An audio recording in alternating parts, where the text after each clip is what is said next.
ReadJunk. ReadJunk. ReadJunk Podcast.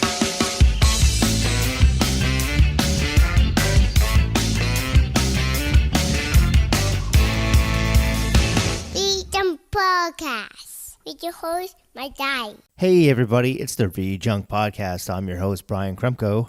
Hope everyone had a nice Thanksgiving, and if you live in the States, like usual, I overate and felt disgusting afterwards.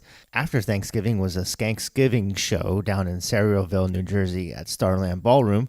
My twin brother Matt and I arrived a little bit early, and then we were supposed to interview Aaron from Real Big Fish, but he wasn't around at the time, so we had a great conversation with Johnny Christmas, the trumpet player from Real Big Fish. He's been with the band for almost 15 years, so we talked about the band, their new album and new single, music videos, Johnny appearing in Galaxy Quest. We talked a little about Queen and Bohemian Rhapsody, Warped Tour, and a bunch of other things. Thanks to Tom and Mike for setting up the interview, and thanks to Johnny for sitting down with us for a good hour. Not sure what next episode I'll be doing, but maybe my brother and I will do one about Christmas memories or discuss our year in review list or something like that. I'll try to get at least one more episode in before the year ends, and maybe I'll even do another interview if I can find someone to interview. Who knows? But for now, enjoy this conversation with Johnny Christmas from Real Big Fish. Hey, I'm sitting here with Johnny Christmas from Real Big Fish. Hey, everybody. This is Johnny Christmas from the Real Big Fish. And this is the ReadJunk Podcast. We were supposed to be talking with Aaron, so you'll have to pretend to be Aaron, I guess. Hey, this is Aaron Barrett from the Real Big Fish. I can answer all your Aaron Barrett questions. So how was your Thanksgiving? We spent it at Cracker Barrel. Where in New Jersey somewhere? Just outside of Philadelphia.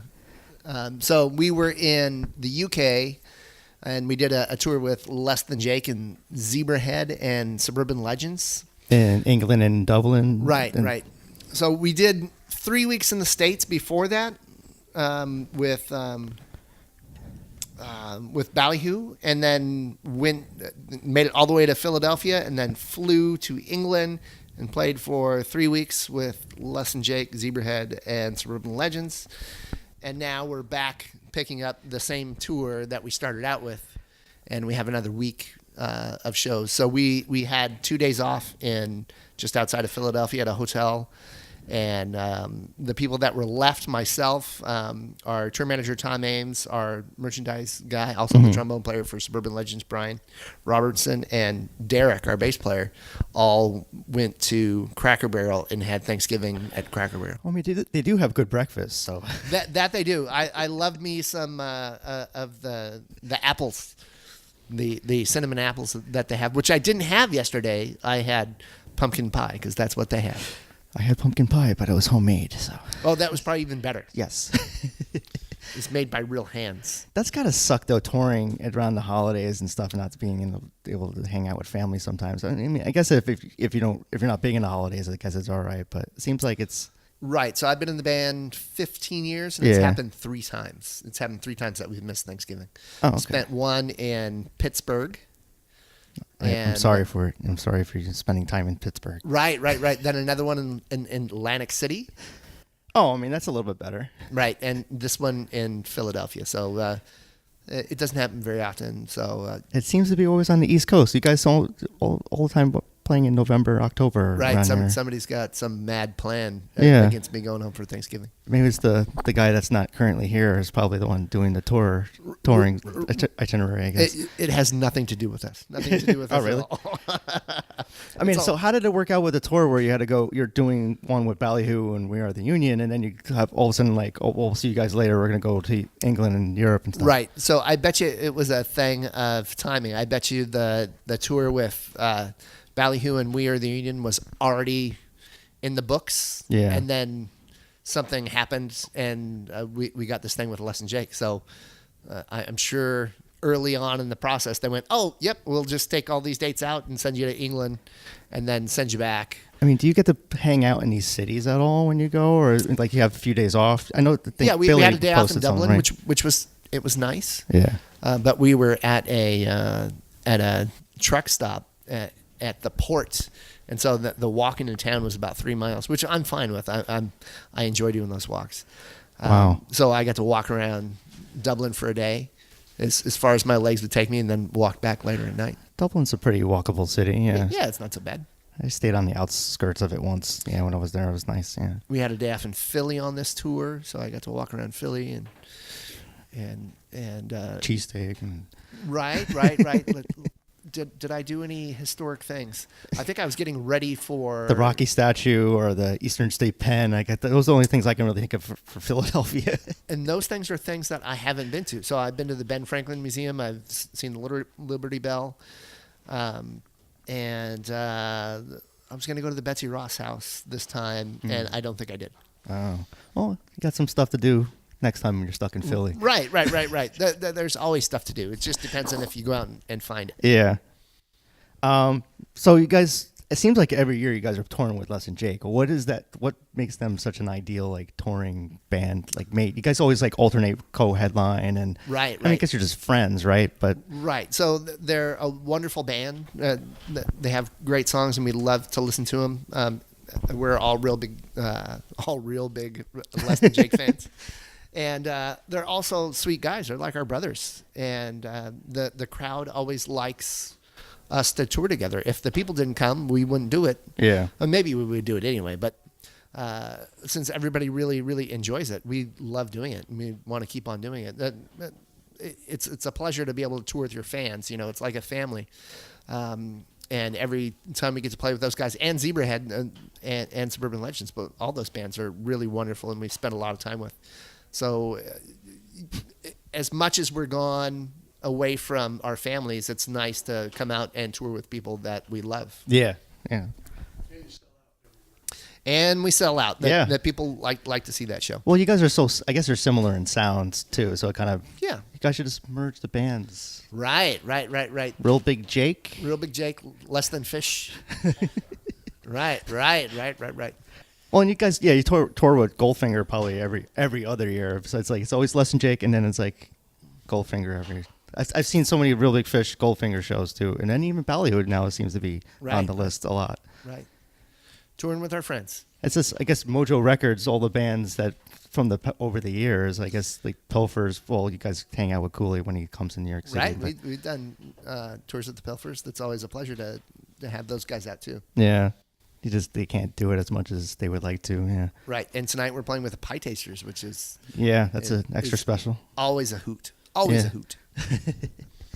So what are your favorite cities and countries that you like playing over in Europe besides, or like ones that you like the crowds are always there and England is always great. Yeah. Always crazy. The fans are rabid. It's always really wonderful to play there.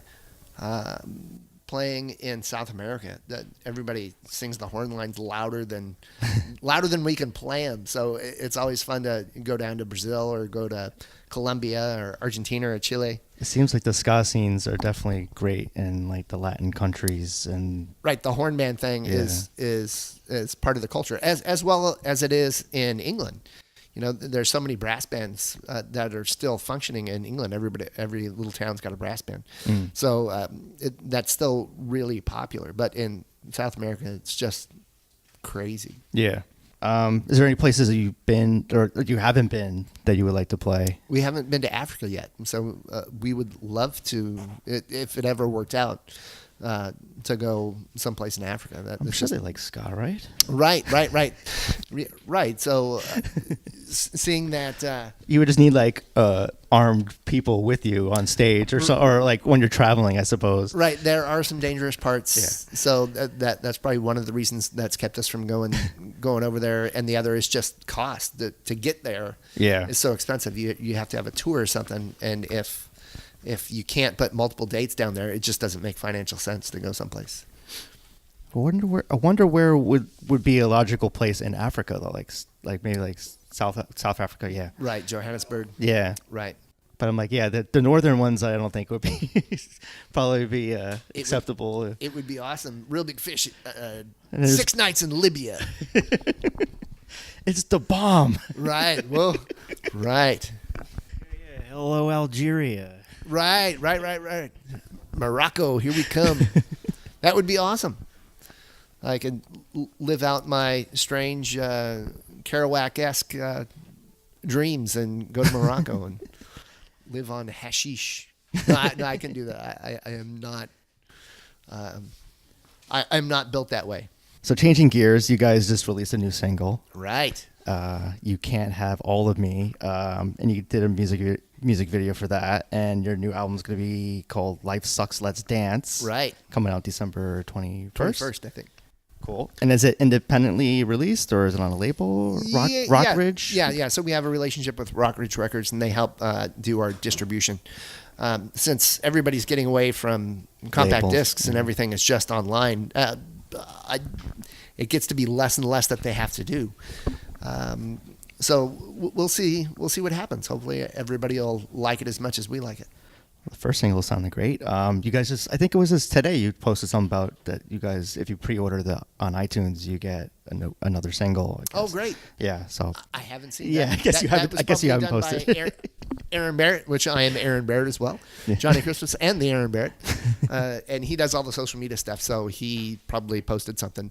I try to stay off that stuff. Do you think the album title of Life Sucks, Let's Dance is counteractive to what's going on in the country as far as like all the angry? So it's just like, yeah, screw it, we want to just dance, like kind of like life sucks, it's like, but just party instead, kind of. Well, I don't know, that's what my interpretation of the title. Part of it is reality. Part of it is, not everybody's life is really exciting, or everybody's lives have shitty parts to them. Is there any language restriction that I have to worry about? Fuck shit. But, yeah. And that, the older you get, the more that you can absorb that and go, yeah, I'm going to have to deal with shitty people sometimes. I'm going to have to deal with shitty political situations. I'm going to have to deal with other shitty human beings. Mm-hmm. It's not all the time. But if you can get used to that and go, yeah, this is just being alive. This is how it is. There's going to be some unpleasant times in your life, and you get through it. The worst thing that you can do is sit down and cry about it. You get upset. You just ruin your mood and everybody else's mood around you. Like today, I come in and take a shower, and the water is ice cold. Yep. Ice cold. Yeah, that's happened to me the last couple days. So I turn it on and I wait a couple minutes, put my hand under there, ice cold. So I could go, oh, this fucking sucks. These clubs don't give a shit about any of us artists or anything. Yep. But what I did was put my clothes back on, and I went, hey, is there anybody that knows how to turn the hot water on? Somebody turned the hot water on for me. It's just part of life. Inconveniences are part of life. Get used to it. See, I wouldn't have done that. I just would have, what happened the other day in my apartment where it was cold. I said, all right, I guess I'm just doing a murder kind of shower, just jump into, just kind of like. Oh, right. Just do it quick and get out. Right. The freezing shower, no, it's not going to happen with me. I'm going to be dirty. I'll go up. I'll come back tomorrow. Yeah. If it's really like that. But just go out and do something about it rather than get upset and bum yourself out. Yeah, it seems like a good approach. So taking this back to Life Sucks, Let's Dance, there's a really famous movie called Zorba the Greek. My wife is Greek, and her and I watched this movie a couple of years ago. And it's this English writer, and he goes to Greece because he wants to get away from England and write about being in Greece and make his fortune.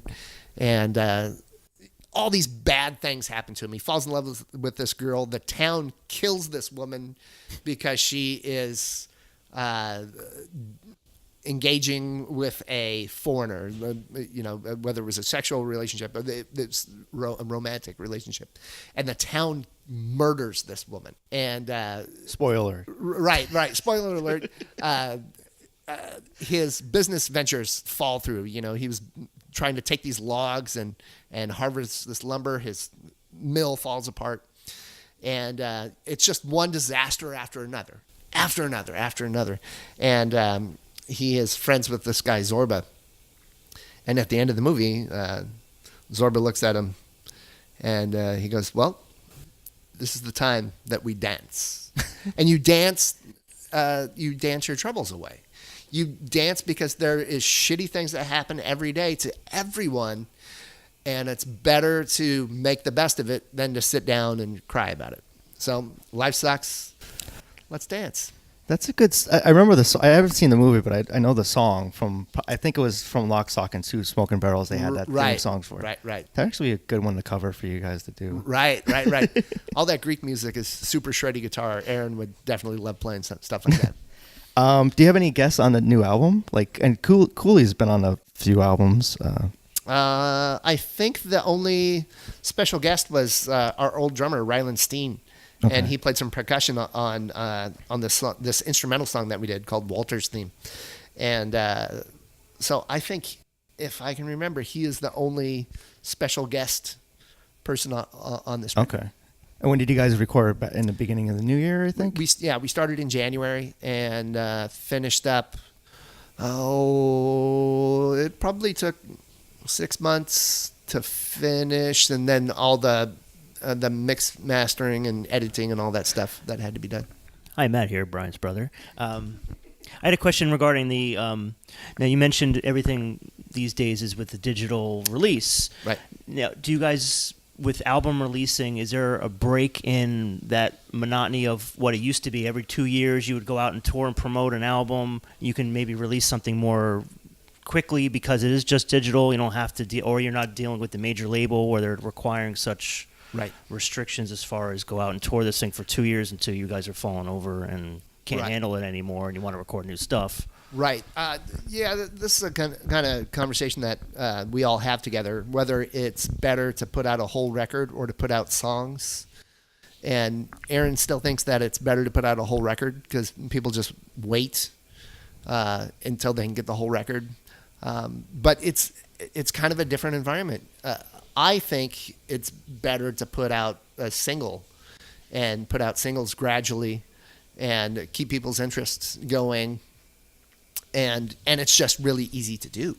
Yeah, I see a lot. Yeah, I see a lot of different artists handle it different ways, where they just do the whole album dump, or they do a song a month for the whole year. And they, to me, I'm like, all right, just give me the whole thing. I like the Netflix approach. Right. Everybody likes to binge. That's kind of the way that the Beatles did it. Is that they would record a song a day. They would do a song in one day, and then every month they would release a single, and then they would eventually put out the whole record. They did it really fast and really, really well. They got really good at it. Is it too early to play Christmas songs tonight? Are you guys doing any from your Skank till Christmas? Ooh. It is too early, and we haven't rehearsed any of that stuff. Oh, okay. And I'm just curious when bands release Christmas ones, like when do they start? December 1st? Right. I bet you if we had sound check, if we didn't come straight from England. And all over the place, Philly, and right. That we would go through some of those songs and play them tonight. So not at this show. Are you playing any songs off the new album? Yes. Okay. Yes. And we'll see which ones are wind up on the set list. Okay, cool. You probably don't remember this, but 5 years ago, my website ReadJunk.com, every year around April Fools, we would do a joke. And 5 years ago, I did that Real Big Fish broke up, and it went viral like that over that day. And then I think by the end of the day, I thought I think someone on Real Big Fish on Facebook had it. It's like, no, we didn't break up. Nice. So I apologize if that caused any headaches with you guys. I never knew such a thing happened. That's great. That's hilarious. My site from time to time, well, lately not as much, but we used to just troll people and just would post just asshole comments, like articles saying like Fall Out Boy's better than the Beatles, and we just wanted to get hate mail. So right. So usually April Fools would be a big day for us, but lately I was just get sick of the comments and like the hate mail. So I was just like, all right, I just had enough. Right. When you're not fulfilled by what you're doing, don't do it. Yeah, I'm like, we try to be like the Onion and stuff like that, but I'm like, that's good. Now there's that. Now they have the website The Hard Times. So I'm like, we did that before them. Oh, okay. But all right. So switching gears again. So going back, when did you get into ska? You mean I mean, did you like ska before you started playing in a ska band, or did it like? Yeah. So I grew up with the Specials and Madness and the Okay. Clash, and so I was always aware of it. And Fishbone was Mm-hmm. was big. You know, I grew up in Anaheim, so I'm part of that Orange County area, that scene. But I was going whole hog into music school, and so when Real Big Fish was blowing up, you know, I was in music school, you know, with my head buried in a practice room practicing. So my exposure a lot was to Jeffrey's fan club, our bass player in Real Big Fish, Derek Gibbs. Him and I went to high school together. He played trombone and I played trumpet. And he started playing in a ska band called Jeffrey's Fan Club. So whenever I was home from college, from university, I would go and watch gigs of him playing. So I always enjoyed watching that band. I always thought they were great. And I didn't get to see Real Big Fish until about 2001, 2002. The Show Must Go Off was my first Real Big Fish concert. No, it wasn't. I saw them with Goldfinger before that. In probably 2001. Okay, cool. Did you play like band or something like that? Like is that doing trumpet? Was trumpet always your thing? Or? Right. Yeah. So I did. Were you doing like jazz or like? Right. I played in elementary school. I played in high school. I played in college, and I was gigging and playing in salsa bands, playing in big bands, playing small group jazz, playing classical trumpet. Nice. I was doing the have trumpet will travel thing. My grandfather-in-law was he was a pretty popular trumpet player. He used to play with the Jackie Gleason band back in like New York City days and Nice. stuff. Like my wife's grandfather was he was like big trumpeter player and stuff. What was his name? Larry Esposito. I don't know if I know that name. Well, Yep. yeah, he passed away a few years ago, but he was I didn't know that. I still I never got the chance to see him play or anything like that because I've been with my wife for 10 years plus. So, but he kind of retired a long time ago. But he Right. would tell old stories about the early days of touring with touring with Jackie Gleason and stuff. I'm like, that's crazy. Yeah, Jackie Gleason was a big deal. I didn't know that. I didn't know he did singing and stuff. I thought it was just like the Honeymooners and like acting and stuff. I didn't know he Right, actually he had did. his own like variety show as well as the Honeymooners and all. So you guys had a few music videos out. You just came out with another music video. Right. Do you think it's kind of, I guess, we're in relationship with the digital music question that my brother asked. But I mean, do you think music videos is kind of still relevant with MTV? I mean, they have YouTube. Right. But do you think it's still worth spending the money on doing music videos? I think it's definitely worth spending the money. I mean, I like posting them on my website. So.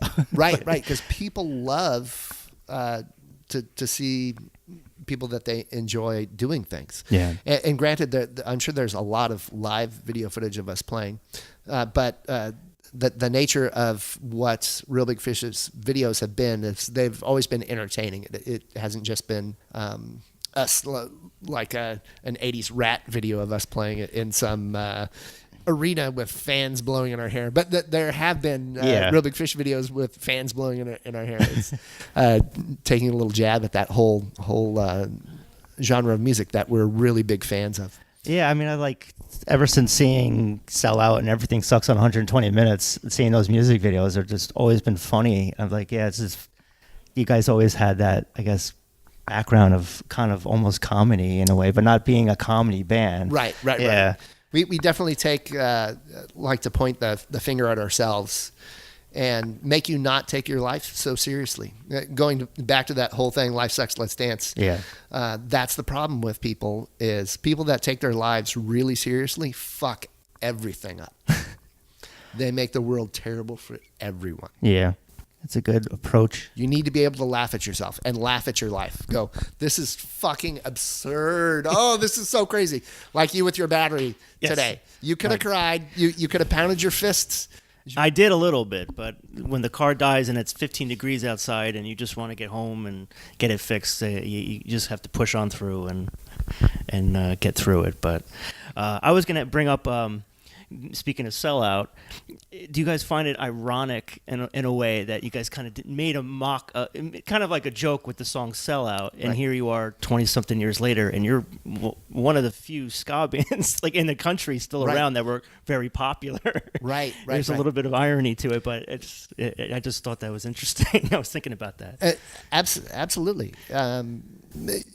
But what makes it even funnier is that it's not like we make a lot of money doing this. Yeah. You know, we people see the bus and go, "Oh, you guys must be millionaires." And nope, we are definitely struggling to pay our rents and our mortgages and put food on the table. We can be out so long because we do rent the bus, and the bus is really expensive. And so a lot of the money that we make goes towards paying the bus so we can stay on the road longer to pay ourselves. It's not a super lucrative in business, shall we say. And so we are lucky to have had success that people want to come see the band.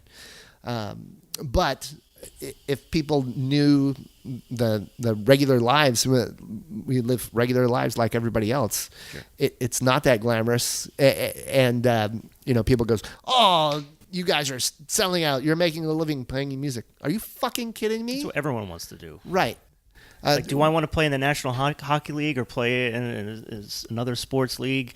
No, I want to play in the lower leagues and make $15,000 and live with a family for a couple months. Right. Yeah, it's more people that are really possessive of the bands, especially in that era, when there was a real ska scene. People really hung on to these bands. People hung on to Jeffrey's Fan Club or Buck 09 or the Aquabats, and it's my band, and they can't go out of our area because it's my band. They can't succeed and make TV shows because it's my band. Well, you want them to be able to make music that you want to hear, right? Sustain over the years where you're going out gigging and you're making more fans by being on these TV shows or late night talk shows, something like that, or. I think of like the Bosstones and other people growing up. We kind of had that when you're a stupid teenager kid, like, oh, that's my band. You have some sense of loyalty to it and protection. Like, I don't want everyone. You get greedy. I don't want anyone else to take my band because I think it's cool. And if the masses like it, it's not going to be cool anymore because it's commercialized. And that's what happened with the whole ska bubble in the late 90s. Right. But then after that, the loyal people stayed true and hung around where everyone else vanished. Right. It's hard to keep a band together. It is so fucking hard to keep a band together. And you've got, this has been like the same kind of consistent lineup for what Real Big Fish, I guess, for a good 10 years. I mean, maybe drummers here and there, I think, switch out, but and you got added Billy he was in the Pilfers, and the band now is better than it ever has been. We play better, we get along better. It's a pleasure to be out with these guys and entertain the world. We get to make people happy for a living. We have the fucking best job in the world. Is it something you do full time, or do you do like something on the sides? We all do this full time. Some of the guys, like, I go out and play other gigs. I play big band gigs. I do recordings. I do session work. Matt writes music for cartoons. Billy part-time bartends. Aaron stays home at his house and walks his dog. You stay at home. Right? I stay at home. Yes, I've got a 5-year-old daughter, so that takes most of my time. I have a Aaron Barrett, and I have a 5-year-old daughter. No, Johnny Christmas has a 5-year-old daughter. I have a 3-year-old, so I know, like, I used to go to shows all the time, and now it's maybe like once a month now, and I can't imagine how it is for you. I mean, I guess you have the good thing for like FaceTime or something like that. Right, that helps out a lot. Yeah, because it's like, you get in that certain age where the kid just doesn't want you to leave. It's like so tough sometimes. It's like, I'll be right back. Right. You mentioned session work. Being out in California, do you do any like movie work, TV or like film scoring type of stuff? Nope. There's no request for that kind of thing? The stuff that we usually do is put horns on other people's records. Goldfinger. Goldfinger, right. We did a track for 311. We did some stuff for Gavin DeGraw. We did some stuff for who else did we did?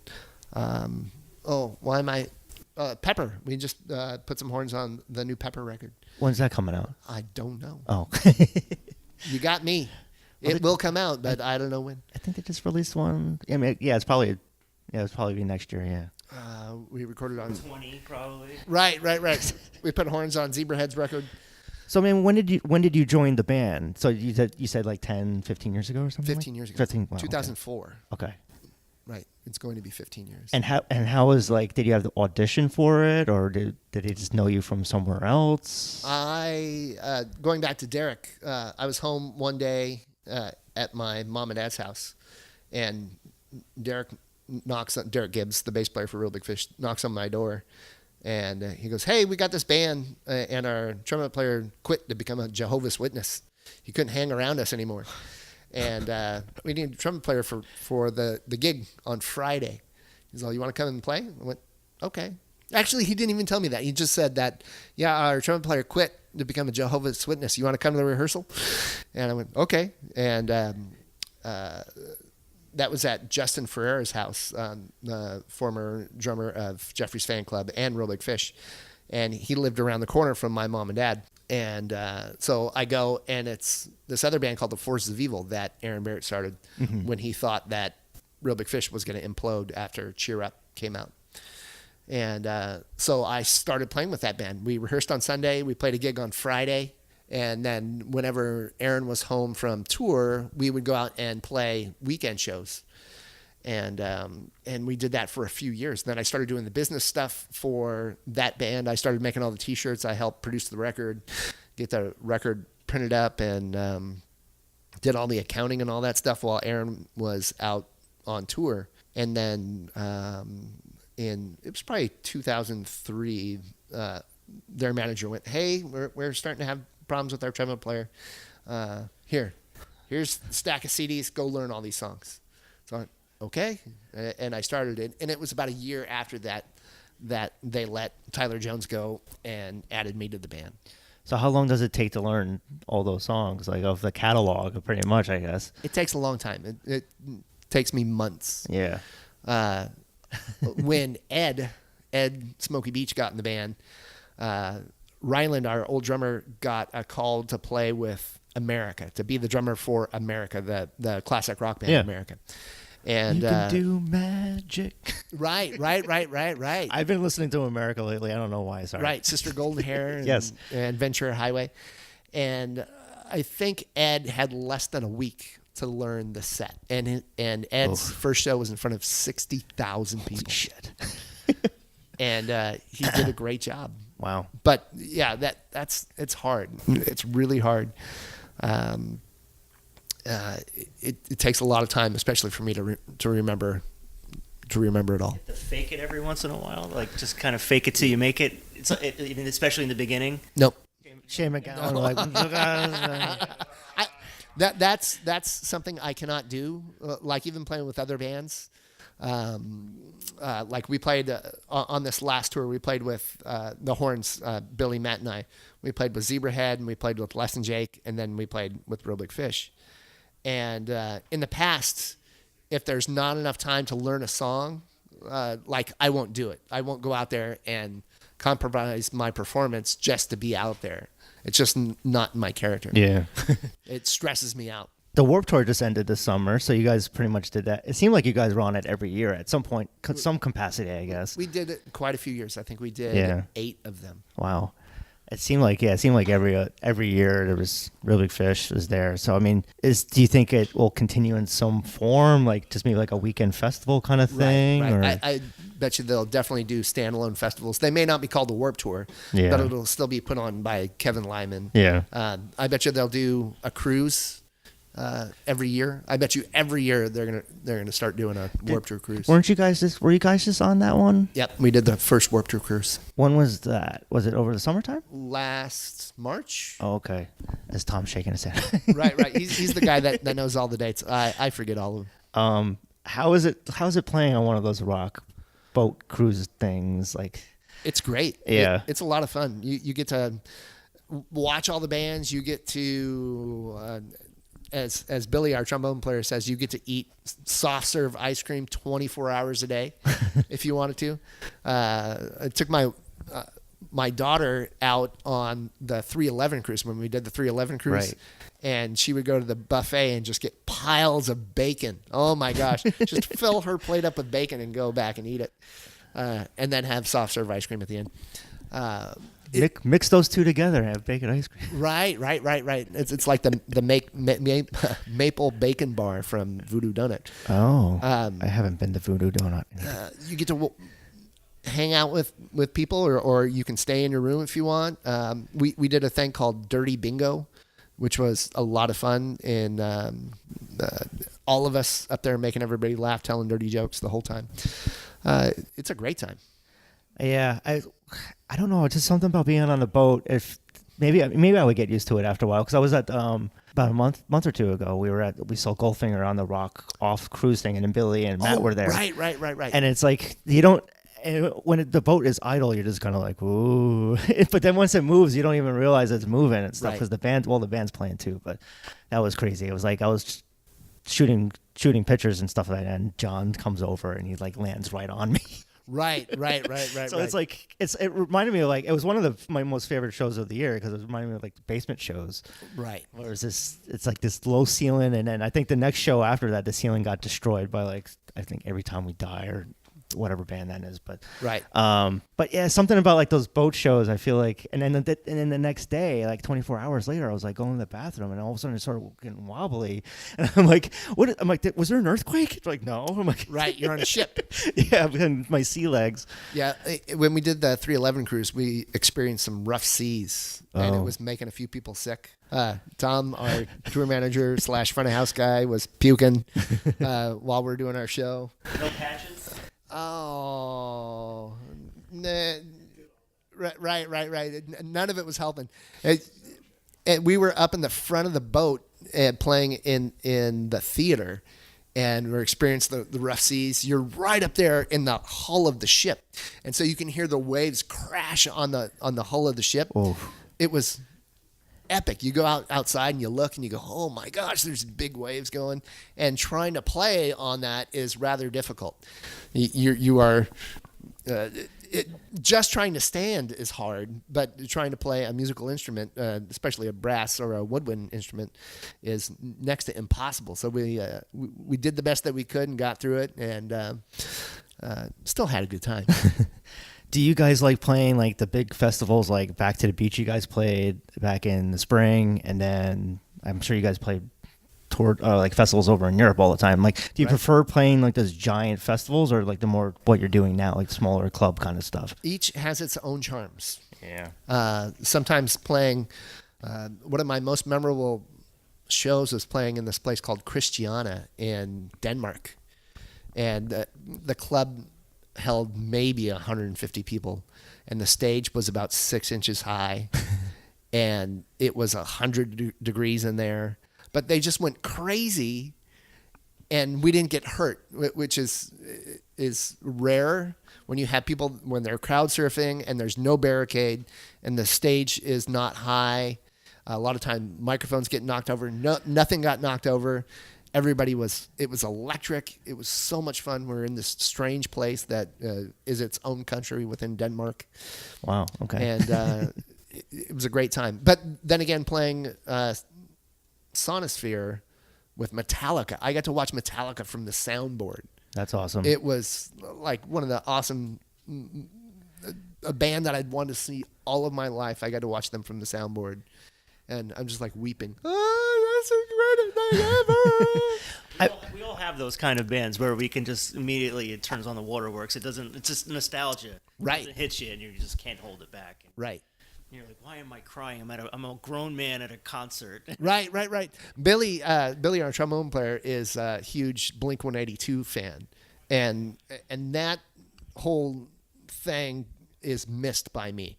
I was slightly, I just wasn't like a fan of that band, and we've played with Travis Barker with Goldfinger, and Billy gets all fanboy with Travis, and And I go, who do I get fanboy like that with? And then we played with Sammy Hagar. Wow. Yeah. At his high tide beach party in Huntington Beach, and I'm watching Sammy Hagar play all these Van Halen songs, and I was a big Van Halen fan, and I'm just like, this is the guy. Him and Michael Anthony are guys that I would get totally fanboy on. Going back to like Warped Tours, like we would in the early days when he used to give us photo passes, we would be able to go backstage and walk backstage, was a nice perk. But then it's like you would see all these like celebrities and stuff back there. But I never gotten to like, oh my God, it's this person. Like, oh, we're sitting next to like Henry Rollins and like, things like that, or like the guys from the Specials were there one year. In right, but there would be somebody that you would, be sure, fanboy and weep over. I'm sure. I think there was like Rachel Perry. I think we liked at the time, but she was on TV. Yeah, right. That one TV show. There's that one band that got you through your teenage years where you were really struggling and really not fitting in anywhere. And that band was totally Van Halen for me. I mean, I was just such a, I saw them multiple times and just loved that band. So always with Sammy Hagar though. Not David Lee Roth? Well, 1984 was my first Van Halen record that I got into, but me too, yeah. In 1984 I was 9, so I was just a little slightly too young. They had the best music videos. Going back to music videos, right. The video for Hot for Teachers, yes, was my favorite ever. And like, yeah, what's it, California? What's the name of California? Oh, that your California Girls. Oh, maybe that's David Lee Roth. Right, that's right. Yeah, it's solo. Right. But yeah, Panama, yeah, they had like the best music videos back then. Right. I was going to ask Aaron about acting and stuff because I always feel like he's very animated. And I'm like, why is he not acting? Because I feel like, I mean, he's been, I was looking on YouTube yesterday. You got Aaron right there. Right. What would you like to know about Aaron Barrett? This is Aaron Barrett speaking. You were in basketball, right? I was in no, you weren't. The Cable Guy. I was in The Other Sister. I was in Galaxy Quest. Oh, you actually done acting work. Right. Okay. I remember reading I was in one of the episodes of Flava Love. For what? I was playing trumpet in a salsa band. And what were you doing in Galaxy Quest? I was playing bass in the Palladium scenes during the convention. We were off on stage right, and I was in a band on the side of the stage as they were doing their presentation. Okay. It all hit the cutting room floor. You can just see it really quick. Blink it and miss it. Okay. Right. That's cool. That's such an underrated movie. I think people appreciate it now, but I think back then I don't think people. It was like, is it making fun of Star Trek people? I'm like, no, I think it's kind of putting them on a pedestal. I think in a way. Right. When I went in, when you do film work, you got to be there at 5:00 in the morning. And so I go into the Palladium and I see the set all set up, and they have all these merchandise stands, because it's supposed to be this convention, this Galaxy Quest convention. And I see these shirts with this really beautiful blonde woman on it. And I go, wow, she's really pretty.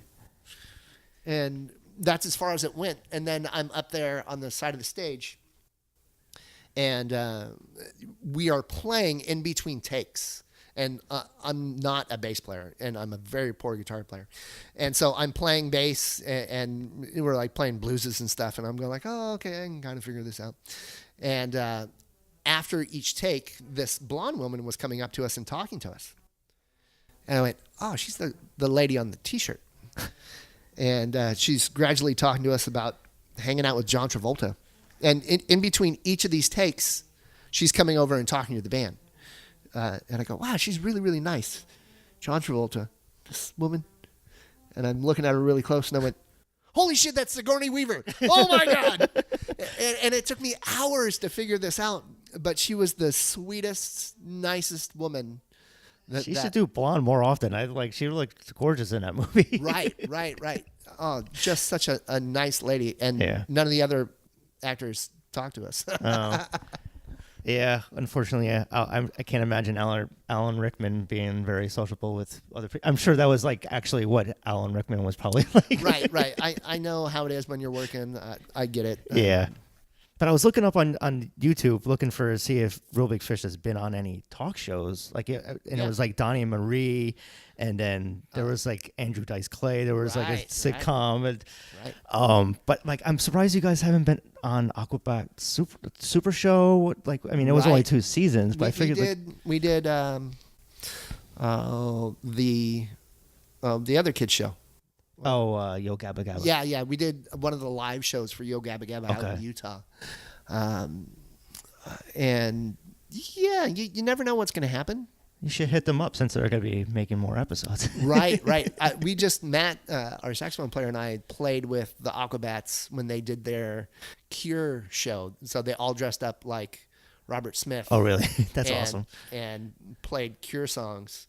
And the benefits of living in California. Right, in California. They always have the good shows there. Like Back to the Beach. I wish I was over in New York. Right. But so we donned cat costumes, gigantic cat costumes with these big, huge heads. I think I've seen that in Target. Those big cat heads. Aren't they furries? Furries, right? They're furries. So we wore these costumes and came out and took off our heads and played these songs. With the Aquabats. So yeah, they owe us.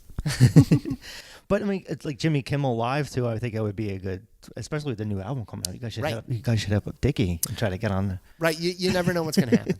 You never know. With like the Interrupters, with them gaining popularity, like mainstream popularity. Yeah. You never know what's going to happen. Yeah, they had their song on Michael Moore's one of his documentaries, Interrupters. And, oh, good. Oh, not the previous one, where To Invade, I think, was the one that they had that song in. Yeah, so Interrupters are getting up there in popularity, and so it's. I think I had a conversation with a guy from Life in Pieces, and I was like, oh, you guys, because he's a ska fan, so I'm like, oh, you guys should go do some like ska show, have like Real Big Fish, Interrupters, and he's like, yeah, let's do it. So he's like messaging his producer, can we have it the ska show there? Right. So there's opportunities there. You just gotta reach out, I guess, if you guys want that. We just have to be available, and we're ready to do anything. So when people look back at Real Big Fish, what do you think it will be the one thing people remember? How to have a good time. Yeah. How to not take yourself so seriously. Take yourself sincerely, but not seriously. And forget about your problems and have a good time. Have a good time all the time. So, when you guys are on tour, on the bus and stuff, like, do you guys just watch movies? Like, have you seen any good movies lately, or like TV shows? I saw Bohemian Rhapsody in England. They call it that, or do they call it We Will Rock You Here? They call it Bohemian over here. Okay. So what's it over there? Is it different? It's Bohemian Rhapsody. Okay. And I cried through that whole film too. Apparently, I'm just a crier. Wow. I guess everyone's saying it's such a good movie, and then some reviewers are like, it's okay, it doesn't show all the dark stuff. But I'm like, well, what do you want them to show? Like, it shows plenty of dark stuff. Okay. It's a man struggling with his sexuality and being at that time, the late 60s and the 70s, to find out that first you think you may be bisexual, then you go, no, I'm gay. It's really, and I'm not going to hide it from people, which is really, really wonderful. And it's a rough thing. It's a rough thing that people have to go through. After seeing the movie, that you just want to listen to Queen all day. I always want to listen to Queen all day. I love that band. It's just one of those bands, yeah. Like, I love the Highlander song, the Flash Gordon soundtrack that's such a good soundtrack. There's a great clip of Queen playing after Freddie Mercury had died, with George Michael singing "Find Me Somebody to Love," and he just knocks it out of the park. I turn it on just to see it and go, wow, I wonder if he can do this. And he just slayed it. It was so good. Yeah, there's not many people that can hit Freddie's notes. It's right. Like, there's a couple guys. The one from Keane, he can do it. And then they had Paul Rodgers with them for a while. And have you seen any of the Queen since the last Adam Lambert's, I guess, playing with him. But he's more, he's theatrical, but I don't think he's the same as Freddie. Right. I think they just sing it in their own, like Paul Rogers, I don't think he's just singing, it's like Bad Company and Queen. It's not really, it's really not Freddie Mercury. But the one that Tom Chaplin, and then I guess they used for the movie I was reading, this guy that's on, he's well known on YouTube for singing like Freddie, and they used his vocals for the movie. And I think they kind of mixed it in with maybe Freddie and then Rami Malek, the actor. They used like, I think he was just lip syncing most of the time, but from the few minutes that I watched on crappy cam quality, right. Having that, supposedly, I'm waiting for a better copy before I go ahead and watch having it. a crazy range like that, you're either born with it or you're not, and so it's not something that you can. You can practice and improve your range, but you're not going to have all this altissimo stuff that Freddie or Steve Perry from Journey. That's another one. Yeah, these guys could sing and have it just fall out of your body. It's not everybody can do that, so you're not going to train an actor to do that. And Freddie's performance at Live Aid, that's one of the best live performances like I've ever seen. Right. I wasn't there, but as far as watching it on the DVD, it was just them doing Radio Gaga, and it just gives you goosebumps. It's such an amazing performance, and it's a shame if someone like that, talents like that, all the amazing talents in this world, they always seem to go too young, and you can't appreciate them I guess their music lives on, but they don't, and it's a shame. They wish that you kind of want to be selfish and wish they would hang on a little longer so you can get more out of them. Right. And some of these people, it kind of goes with the territory of being a virtuoso that a lot of people can't hold on to the life skills that you need to be able to keep that up. You have to take care of yourself. You cannot live hard and expect to have an instrument, especially when it's your body, work well if you are just terrorizing your body. There's exceptions, Shane MacGowan and Keith Richards, I guess. Right, but Keith doesn't have to sing. And Shane's always sounding, Right. That's different. Yeah, that's not being someone that has a limitless. I guess vocal the latest range. I guess the latest example of it being heartbreaking of that is Dolores from the Cranberries. Like she just she got drunk and died in a bathtub, and it's like so tragic. Like it seems like that's like a rock star kind of way to go. But Whitney Houston. Whitney Houston. Yeah, it's the same way. Yeah, she's another prime example of someone who is really, really talented that didn't have any life skills or could not hold on couldn't improve her life where she could function and be able to perform her art. Eventually her hard living caught up with her and it trashed her voice. So to bring it back into a more positive spin, real big fish. Life sucks, let's dance. Life sucks, let's dance. And have fun, but do it safely and in moderation. Right. Definitely. Right. So let's wind up here. So after this, you'll be going to Clifton Park tomorrow in New York, and then you have a few times or a few cities down south, I guess, and then you're done for the year. Right, we're done for the year, and then we start up again, I think, January 11th. Okay. And I think furthest we go out is Wyoming, Jackson Hole. It'll be all like Western dates. How is it like Midwest and like someone like like Montana? Like I don't know if you ever play those. Like how is it? Is it like smaller clubs? Is it like how's the turnouts for some of those? They're awesome. Yeah, we play in Missoula and play at a theater in Missoula, and fortunately for us. People that like to have a good time, they come and see Real Big Fish and have a good time. It's always the same. You could transplant, our audience from anywhere into anywhere in the world. Yeah, because they all come prepared to have fun, and it's just the MO of our band. We're kind of a party band to make you forget about your problems. I guess, yeah. I mean, it's like some of the ska shows that I've been to. It's like it's really it's tough to see sometimes because it's just you and then the other bands, and it's like you guys. I guess you never had that luxury, or not that luxury, but I haven't witnessed that. I guess with Real Big Fish is going to show and then there's no one that shows up to shows and stuff. Like you guys never had that problem. We've experienced that. Okay. We've gone to places in France where there's 40 people in the audience. Okay. And those are awesome shows too. You make the best of it, I guess. You make the best of it. You give all 40 of those people the best show they've ever seen in their life. And then you go to the next town. You know, we experience all of it.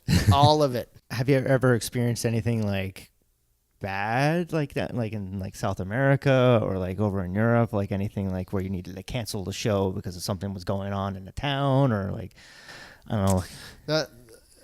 We got called to do some shows in the Ukraine when Russia was annexing Crimea. Oh, wow.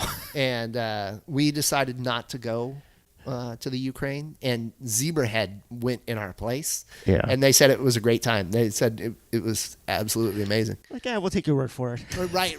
Yeah, we don't need to go where there's a war going on right now.